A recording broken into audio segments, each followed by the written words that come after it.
Hello everyone, and welcome to a new Tank Encyclopedia voiced article. I'm your host Stan, and if you're looking for something new to read regarding tanks and armored fighting vehicles, why not consider some of the books written by our authors? Right here on my desk I have Forgotten Tanks and Guns of the 1920s, 30s and 40s by David Lister, and also German Self-Propelled Artillery Guns by Craig Moore. Both of them are excellent reads. You can find links to them in the description. Without further ado, let's get to the topic of the day. The SU-76 remains, to this day, one of the most well-known Soviet self-propelled guns of the Second World War. Yet at the start of its production, it was plagued by unreliability and mechanical issues caused by its drivetrain mostly. Thus, production was halted at only 560 units in order to remedy these problems. The solutions came with the latest SU-76M in 1943, but in between this period another vehicle was designed, not meant to replace the SU-76, but rather supplement it. This was the GAZ-68, also later referred to as the KSP-76. Meant as a desperate and ultimately unsuccessful attempt to bolster tactical mobility, it was meant to provide close support artillery for rifle and cavalry units through direct fire. The GAZ-68 would be based on a truck chassis, and the main gun would still be the famous ZIS-free field gun. Throughout the early stages of the Second World War, the Soviet military found itself in a dire need for a fast vehicle with good firepower, able to take on the German panzers but also other targets. Mainly it was meant to assist infantry units in dealing with armored and unarmored targets, but also have the capability to respond quickly, moving and penetrating deep into enemy lines accompanied by infantry attacks. Using a wheeled chassis as a basis would allow much greater on-road speed, while also theoretically keeping production and maintenance costs down. On paper, a vehicle like the GAZ-68 was just what the Red Army needed, but in reality, it was the complete opposite, a consequence of Soviet war and industrial struggle. Contrary to popular conceptions, this vehicle was not meant for artillery units for indirect fire or shoot and scoot purposes, rather just an infantry support gun, like the German Sturmgeschütz. Shortly after the Battle of Kursk in July-August 1943, where the use of mobile defenses in counterattacks plus, of course, numerical superiority proved key for the Soviet victory, the mobility of artillery and self-propelled guns proved crucial. Thus, the Gorky Automobile Plant, or GAZ, started the development of a wheeled infantry support gun with the approval of the head of GAZ, V.A. Grachev, who was the head designer of the project, while N. Astrov was the head of the project. The first ideas involved mounting a ZIS-free gun on a 1.5-ton truck chassis, with only minor modifications.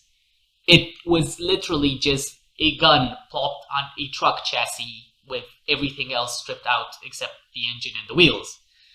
Clearly the main goal here was to get a mobile vehicle for as little money as humanly possible. The idea of a wheeled infantry support gun interested the Soviet military, leading to a go-ahead to the project from the People's Commissariat of Medium Machine Building and the main directorate of the Red Army, the GABTU. Previously, all self-propelled artillery projects were under the command of the Main Artillery Directorate, the GAU, until all the SPGs were resubordinated to the GABTU, as Stalin personally was outraged that the GAU adopted the Su-12, the first version of the Su-76, in an unsatisfactory condition. Thus, the Directorate of the Self-Propelled Artillery of the GABTU was established on the 21st of May 1943. Work started in October 1943 under the name Izdelye 68 Su, but this was changed to GAZ-68. By December, a wooden mock-up was already completed and documentation on the vehicle from GAZ was sent to the GABTU in mid-December. The GABTU approved the project for further development and on the 7th of February 1944 gave a green light for the production of a prototype. It was around this time that the name KSP-76 appeared, most likely a product from the GABTU to remove the GAZ factory name. It stands for Wheeled Self-Propelled Gun with a 76mm gun. Following the approval for a prototype, the Design Bureau quickly sent the plans and documents to the workshops, which meant that by April the armored hull was completed. This was designed by Sorochkin and Kirillov and was to protect from small arms fire and splinters, so very light protection. To keep the weight down, the top was left open. On the 4th of May, the prototype was already completed. An important part of this quick development and production process was the use of an already tried and tested chassis. Not that this meant much for the Soviets, as there were plenty of prototypes in all fields made pre-war, but in this case it did help boost development. The GAZ-68 was based on the GAZ-63 truck. However, it needs to be pointed out that the production of the GAZ-63 began only in 1948, 3 years after the war. Rather, the GAZ-68 was based on the experimental version of the GAZ-63 developed in 1939. A Dodge D5 diesel engine was used, outputting 76 horsepower, coupled to a 4-speed transmission. These trucks were tested at Kubinka in 1940 with good results. Mass production was to begin in 1942, but the start of the Great Patriotic War, as World War II is known in Russia, meant that all these projects were cancelled. Grachev, very sensibly actually, claimed that using this already finished and tested chassis would greatly increase the development speed in trials. The advantages of a wheeled vehicle over a tracked one are also clear, with far cheaper maintenance and higher speed on roads. The designers wanted to use as many readily available components as possible for reliability and, well, ease of production. This idea was, however, the one that led to the GAZ-68's demise. The GAZ-68 was surely an unorthodox vehicle, especially by Soviet standards. However, at its core, it was essentially an SU-76 on wheels, albeit 69 cm narrower, 65 cm lower, and 135 cm longer.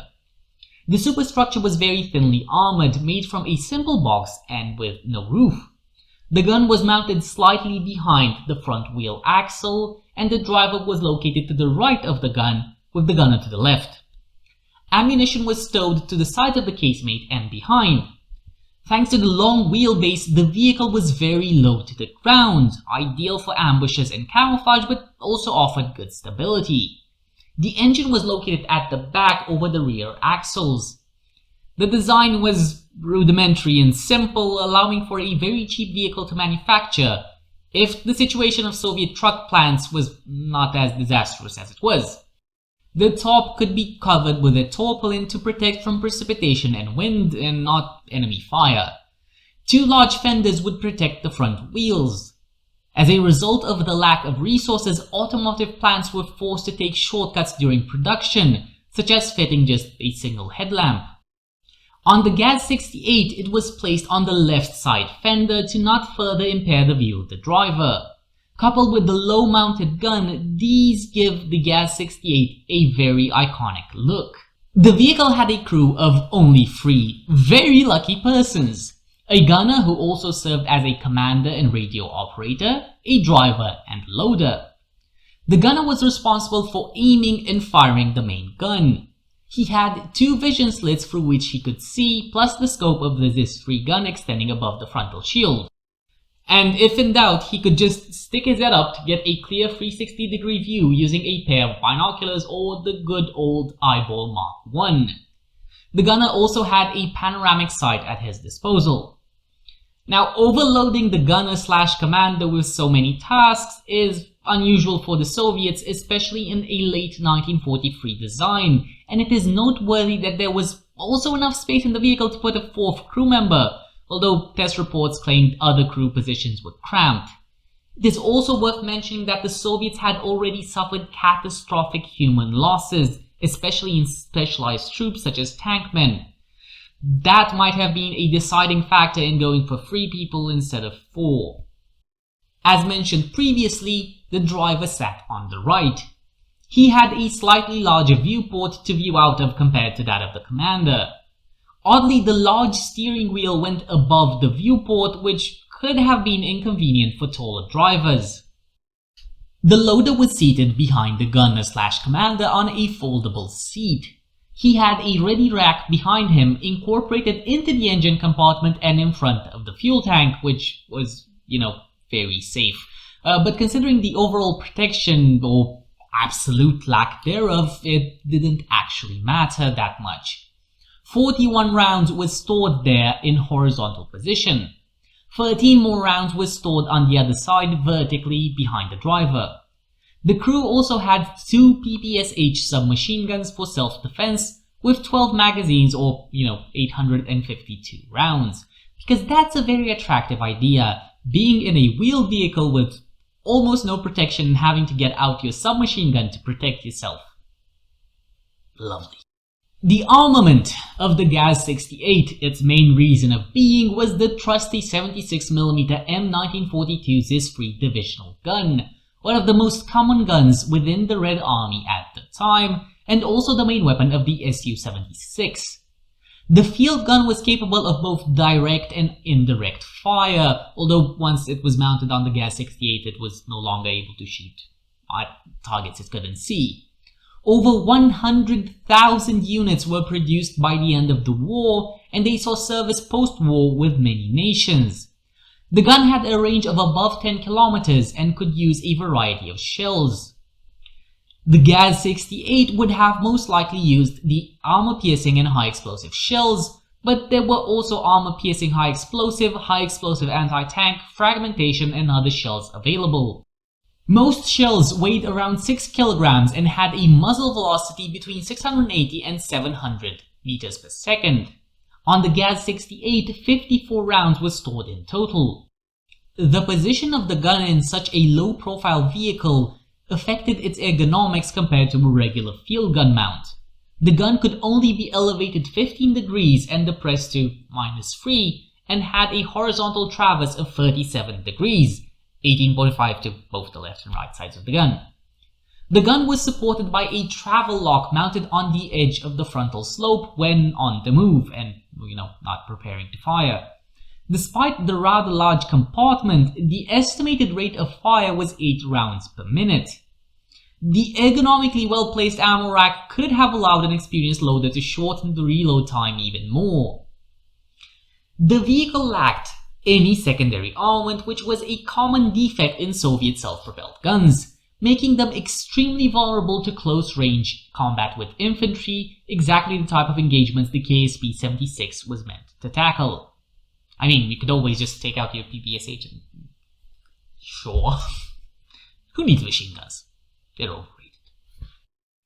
The armor of the vehicle was thin, only being able to withstand rifle fire and shrapnel. The GAZ-68 was never meant to be well armored in order to keep costs and weight down, plus its low silhouette would have played a big role in improving its survivability. Although being a thing with a very big gun on the front line directly engaging the enemy would not have been that good at survivability. The frontal plate was initially 10mm thick, later increased to a kingly 16. The top of the sides was 7mm and the inwards angled bottom sides 4. This was not even bulletproof but would provide some protection against shell splinters and ricochets. The roof of the engine compartment was 5mm thick, but there was no protection over the heads of the crew apart from their own helmets, leaving them and some of the ammunition dangerously exposed. The cutting of corners and economy made in this aspect of the vehicle made it have a low production cost, but would have clearly made it vulnerable to even rifle rounds from the side. The tires were bulletproof using Gusmatic tires filled with an elastic substance inside them. The chassis was, as previously stated, that of the GAZ-63 Model 1939 truck. The engine and transmission were changed from the truck to a single GAZ-202 engine outputting 85 horsepower mounted in the rear compartment, offset by 276mm to the right. To the left of the gun, a 140-liter insulated fuel tank was placed. In front of this, the 41-round ammo rack was placed, and that's a very scary thought considering the armor was only a few millimeters thick. An upwards facing cooling grill was placed in the back.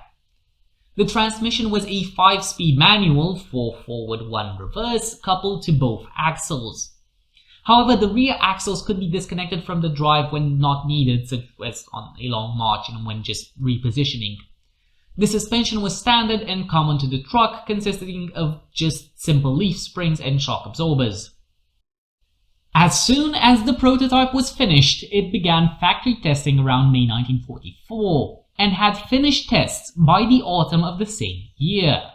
From the Gorky factory, the GAZ-68 went to the Kubinka test range. Allegedly, it traveled under its own power and with an impressive speed of 60 km per hour on road. Again, this information does have to be taken with a bit of a grain of salt. Russian sources aren't exactly known for being excessively honest. In September to December 1944, the experimental self-propelled gun was tested at the Kubinka Proving Grounds and Gorokhovetsky Artillery Range. During a 2,500 km test drive, it is claimed to have reached a top speed of 77 km per hour on road, but this seems rather hardly possible in regular conditions, because going fast is one thing, stopping is another. Even if this was true, the limited view of the driver would make such a speed hazardous, to say the least. The vehicle only had an 85 horsepower engine and weighed 5,430 kilograms battle ready. During firing trials, 409 shots were fired of an unspecified type at the Gorokhovetsky Artillery Range. However, testing was not all going to plan for the Soviets.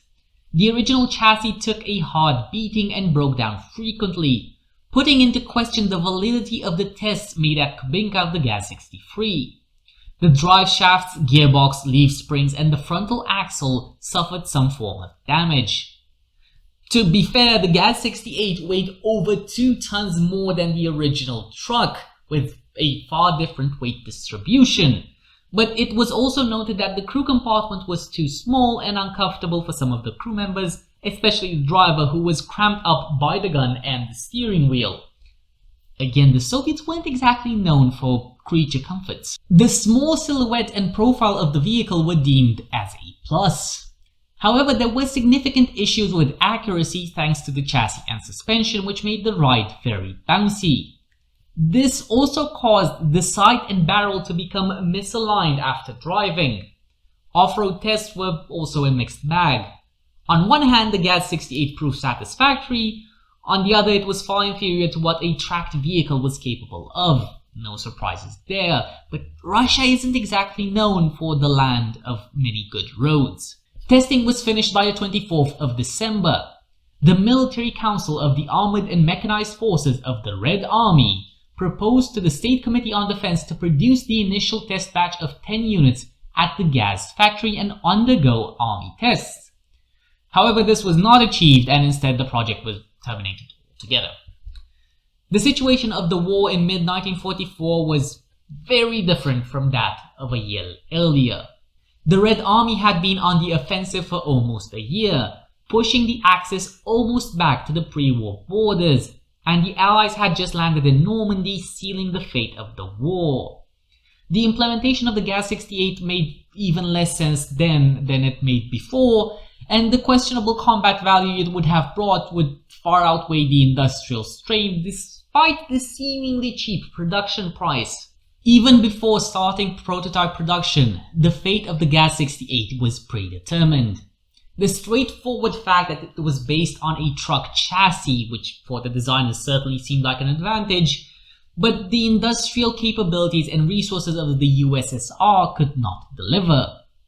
The Soviet industry could not keep up production of the ZIS-5 and GAZ-AA simple flatbed trucks, even with the help through the Lend-Lease program, let alone the mass production of an even more complicated truck designed in 1939 and already cancelled because of the German invasion.